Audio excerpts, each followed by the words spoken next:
The title of this lecture is Binge, Listen, and Chill, 1001 Nights, Night 1. The Song That Never Ends. In our time, this perhaps evokes that really annoying Baby Shark do song. A couple of decades ago, the original Song That Never Ends, Yes, It Goes On and On, My Friend, drove parents everywhere completely crazy. So that perhaps will not be familiar to young people of this generation, but if you do know somebody who's got small kids, do go ahead and introduce the small kid to that song. Weaponize it, and you'll be sure to lose your friend, because yeah, Song That Never Ends, only a jerk would willfully introduce that to a small child, because it really does go on, and it is super duper catchy. The text that we are going to be studying next, 1001 Nights, is more accurately portrayed as a frame tale narrative. So, as the picture suggests, it's a story within a larger story. Often there is some kind of key premise that provides an occasion for a character or a group of characters to tell their stories. We are going to be reading 3 frame tale narratives. So the first one is 1001 Nights.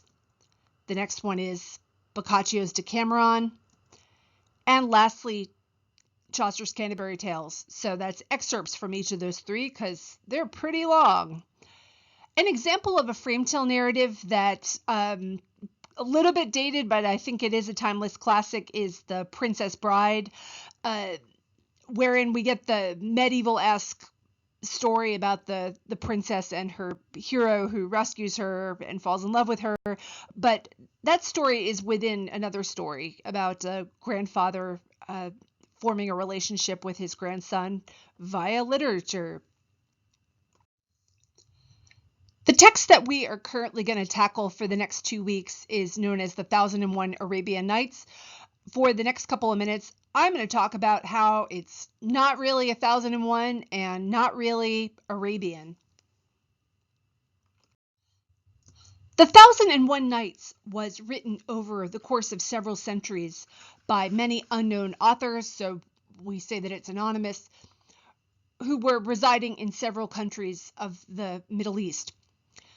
The collection as we have it was composed in Arabia, i.e. in the Arabic language.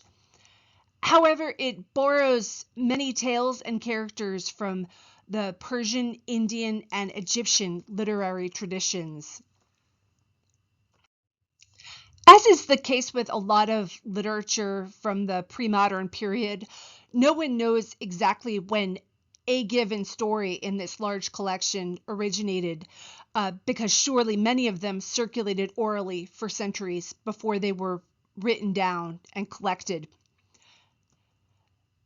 This story collection first appears in the 10th century.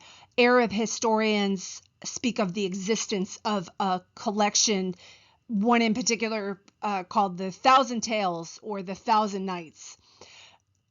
From this embryonic collection, we get the title of this enormous literary masterpiece that we are embarking on now, as well as the premise, which I'll speak more to in a moment. The stories of the Nights circulated in different manuscript copies until they were finally written down in the second half of the 13th century. Although the collection known as 1001 Nights is not datable to a particular time or locatable to a certain place, scholars have identified Baghdad in the 8th through 13th century as a center of gravity around which the tales collected. It was a vibrant literary culture at the time, the capital of the Abbasid Empire for about 500 years, until the siege of Baghdad destroyed a lot of the remarkable centers of culture in the city. Especially in the 8th century, these rulers fostered art and scholarship and maintained a society in which art and science could flourish. And so, as I said, Baghdad was a cultural epicenter. Scholars and ideas from Persia and India made their way west, and hence this city became a center of Arabic and Islamic scholarship. If Baghdad was a cultural epicenter within that city, the House of Wisdom epitomized that role. So it's contained books and was a center for scholarship and the exchange of ideas. Its exact purpose is debated. So was it something akin, let's say, to a library? That's the closest working definition that I have come up with among the various opinions that I'm aware of as far as the purpose that it served. It was destroyed in the siege of Baghdad in the mid 13th century. So even if you aren't familiar with the Thousand and One Nights, you have probably heard of Aladdin. Perhaps Sinbad the Sailor. There it exists in a child's version. I was surprised how many kiddie versions of that story I came across. And Ali Baba and the 40 Thieves. This collection of tales known as the Thousand and One Nights is very, very messy as a text. As I've said, this is often the case with pre-modern texts when we don't have really detailed records of who added what and when and why and how and in what language to this monstrous text. Some of the tales were written later, so remember that I said that there was a mid-13th century moment where the orally circulating stories were written down and added to that embryonic version that dated from the mid-10th century. So some tales were written later by Western European readers and added to the collection because they sounded like they'd fit. And so Sinbad the Sailor, Ali Baba and the 40 Thieves, and Aladdin are all examples of later tales, and they weren't originally written in Arabic. In particular, two of those were written by a French collector and translator who really fancied the Thousand and One Nights. It's even thought that some copyists wanted to hit the 1,001 mark, and so they added stories. Again, whether they belonged to the original collection or whether they were stories that the scribe personally knew, and whether they were, from the Middle East in their origins, it's A, debatable, and B, it's different based on the tale. So there is no definitive single 1,001 Arabian Nights, as it once was known. That exists. Scholars still debate like what is included in it. The tales are popular in their time, and so real intellectuals, so like your professors, quote unquote, didn't spend time studying for them. As I say here, they had disdain for them. So at certain points in history, they fall off our radar and we don't have a good catalog of what they included at a given moment.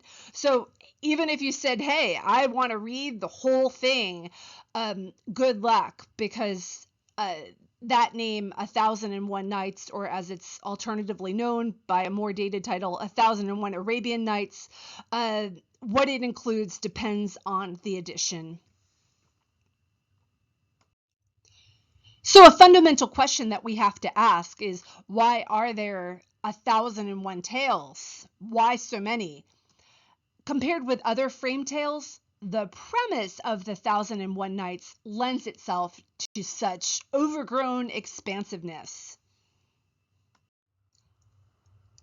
As I show you this slide, I really hope you're familiar with the Saw movies, wherein a deranged serial killer of his own, in his own way, the main character is a serial killer. So if you haven't seen the movie, I'm not going to give away any spoilers, but he methodically goes about uh, killing other people in a interesting twist on the genre.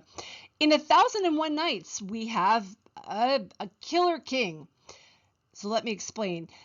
King Shahryar, I sometimes just call him Ray, has become a tyrant because of his wife's very public infidelity. So he decides he's going to avoid women and their deceptions and their lying tongues forever and ever by taking a new bride, a young woman, every night and putting her to death in the morning. So a really practical, if completely cold-blooded solution. So a woman named Shahrazad, I sometimes call her Scheherazade, so if I slip, it's just an alternative version of her name. She decides to take one for the team. She saves herself and countless other women by telling the king a cliffhanger story every night. So he says, well, I'll give her one more night. I gotta hear the end of this story. So why does Shahrazad commit this unforced, I don't want to say unforced error, but why does she volunteer to marry this tyrannical king, King Shahryar? Maybe she, out of the goodness of her heart, wants to teach him how to be more virtuous. Maybe she wants to show off her learning. We're told in the opening of the text when she's first introduced that she has formidable learning, so she is up for this job, uniquely qualified. Also, she advertises the binge-worthy power of literature. She really goes out and performs a high wire act in saying every night, yeah, I'm going to tell this story in the back of my mind. It has to be good enough so that the king won't kill me. He'll want to hear the end. So she's really putting her money where her mouth is, so to speak, and making literature literally her lifeline. I've mentioned before that literature is associated with the power to bring people to life, literary characters whom we love who just jump off the pages. You say, yeah, that author really brought that character to life. I see her engaging in something of a thought experiment here, working in a different way. She tells stories quite literally to stay alive. I mean, it would be a great premise for a horror movie that she's got to, tell a story or get killed by this maniacal king. And I can't help but feel like for that basic premise that if there was an original author figure or the original oral composer had that in the back of their mind, that literature can inspire people, a word that is related to respire and expire, literally fill them up with oxygen and life. As we dive deeper into the stories, let's keep our eyes peeled and think, why else does she tell them? What else is going on in them? So how did this all begin? How did King Shahryar come to killing a new woman every night, marrying her, making love to her, and then killing her the next morning? Well, how the series really, really begins is with his brother, Shahzaman. His wife can't wait for him to leave town to visit his brother, King Shahryar. So that's the one whom our heroine, Scheherazade, gets involved with. Shahzaman's wife wants him to leave town so she can get with her lover. And as soon as his back is turned, boom, he walks in on them having sex and executes them both summarily.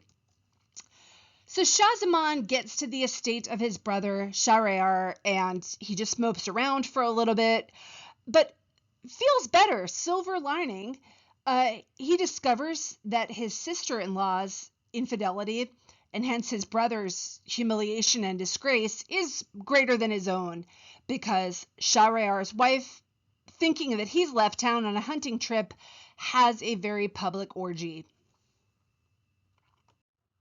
So Shahryar, the king whom our heroine Scheherazade marries, and King Shahzaman, the two brothers, they embark on a pilgrimage, keen to find someone more powerful than they, because they're each kings in their own regions.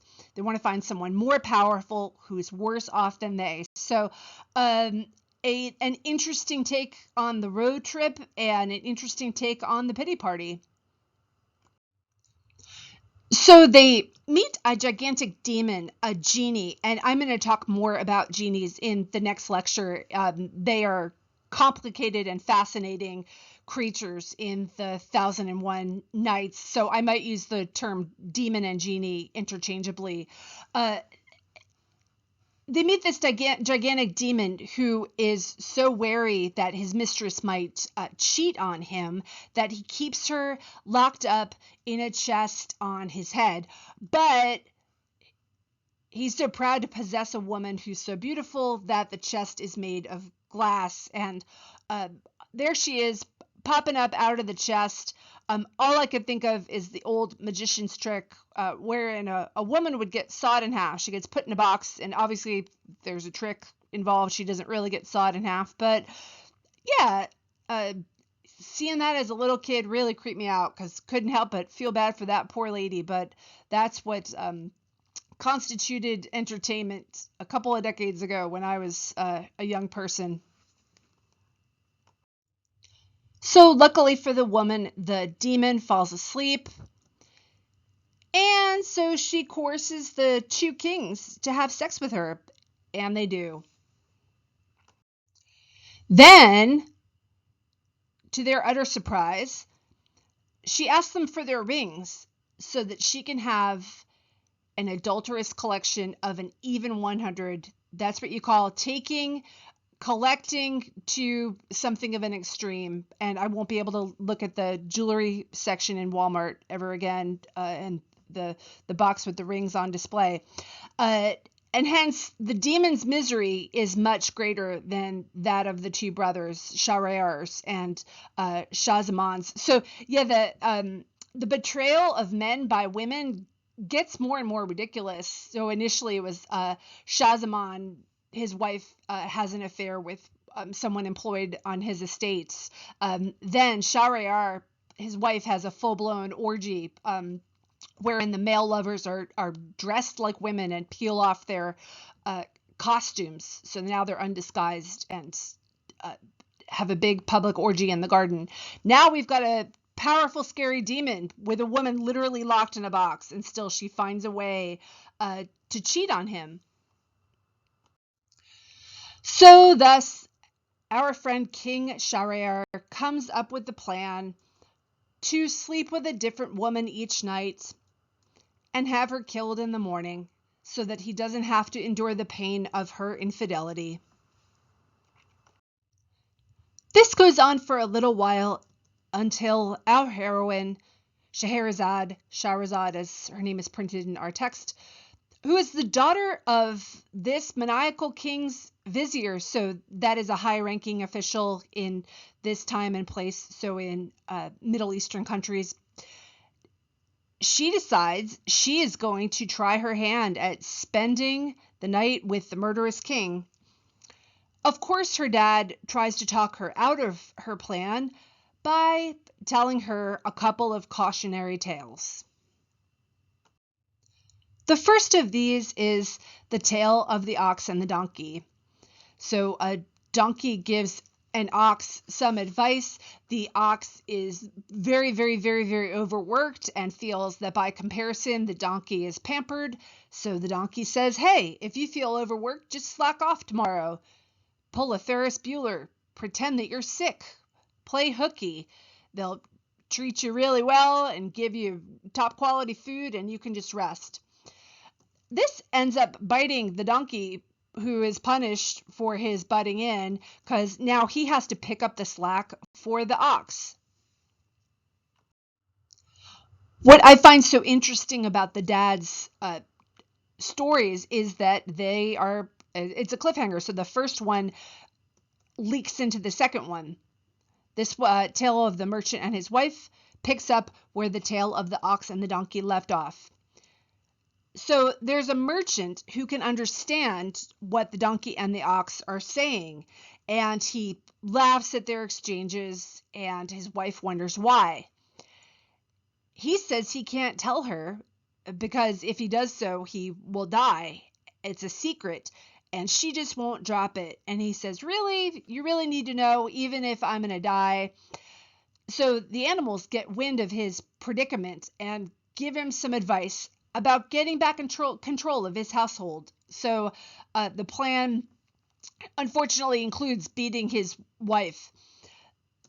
The moral for Scheherazade on the surface is that curiosity can lead to a bad outcome. So the wife gets beaten in the previous tale, the donkey gets punished for butting in. But, I think we can read against the grain of the dad's general performance as well as the particular outcomes of these tales. If we read between the lines of the dad's performance, as I've said, he's King Shahryar's vizier. He's allegedly trying to talk his daughter out of her plan because he knows better than anybody what a maniac the king is. In fact, though, we might look at his performance as nothing but a warm-up act. The tale of the merchant and his wife portrays a husband abusing his wife. So is it too much of a stretch to think that the dad is encouraging Scheherazade to put a stop to the king's brutality toward his wives? Championing the underdog? Additionally, as I mentioned, he tells stories that build on each other. And, we're curious when the one ends, like, well, gee, what happens to that donkey and that ox? Whatever the dad's motives are, ultimately, Scheherazade has a plan.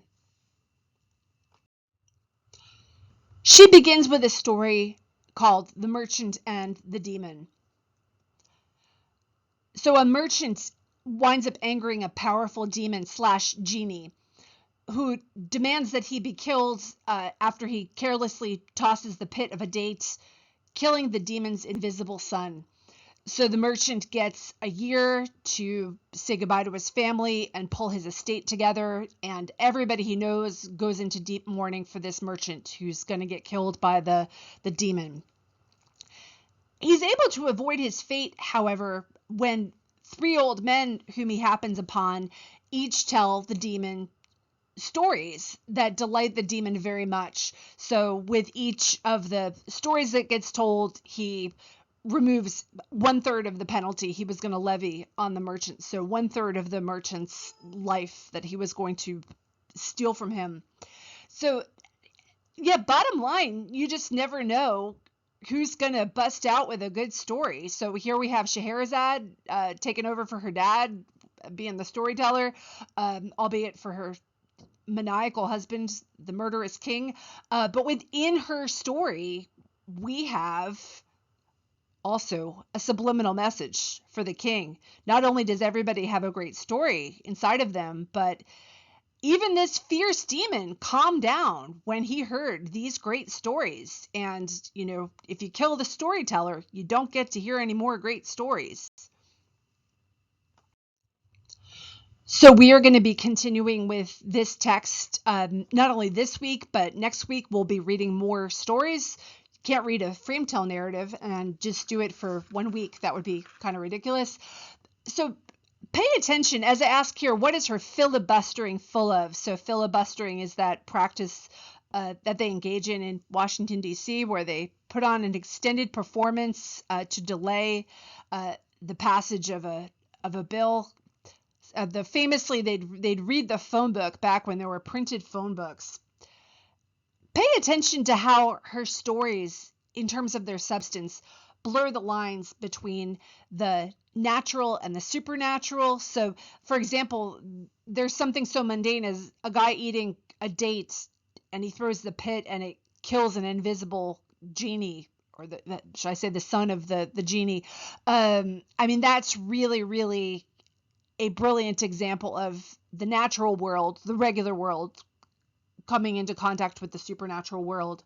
In that vein, but kind of different, is the relationship between humans and animals. So not just their everyday relationship, but the ones that we saw in the tales for this week, wherein the man not only could hear what the animals were saying, but they understood the predicament that he was in with his wife, and had some interesting advice to give him. And lastly, the relationship between powerful people and disempowered people. So each of these is slightly different, but maybe we can see the connections between them. I would say that ultimately Scheherazade relies on literature to teach Shahryar, the maniacal king, empathy, which is the ability to understand the feelings of others, and hence the blurred lines. So the relationship between the natural and the supernatural. So to use the example at hand, the man who throws the date pit, it's like, well, you never know what kind of invisible being you might hit with that date pit, sir. The relationship between humans and animals that we saw blurred with that Dr. Dolittle-esque merchant, and then most importantly, between powerful people and disempowered people. So as the king is listening to these stories, he is going to be rooting for the powerful people, so creatures like the genie, but people who are hard on their luck, the disempowered people, they often come out on top, or at the very least, they manage to get a leg up and improve their circumstances a tiny bit. So keep on enjoying reading, and maybe you'll tackle all 1001 on your own because you'll love them so much. Take care.